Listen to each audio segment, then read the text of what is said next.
আমাদের দেশের যে সম্পদ আছে সেই সম্পদকে যদি চুরি না করে, বাটপারি না করে, লুটপাট না করে যদি আমরা এই সম্পদ কাজে লাগাতে পারতাম, তাহলে আমাদের দেশের পক্ষ থেকে ভিক্ষা ঝুড়ি নিয়ে আর বিদেশের কাছে হাত পাততে হতো না।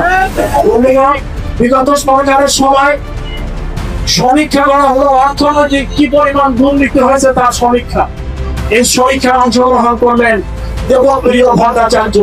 তিনি তার রিপোর্টে বললেন কমপক্ষে 26 লক্ষ কোটি টাকা দেশ থেকে পাচার করে বিদেশের ব্যাংকে জমা করা হয়েছে।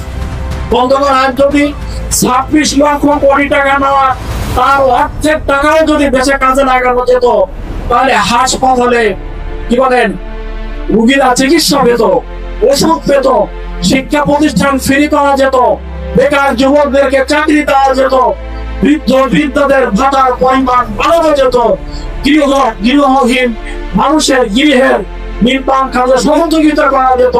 কিন্তু চোরের দল, জালেমদের দল, চাঁদার দল সব লুটপাট করে দেশ থেকে বিদেশে পাচার করেছে।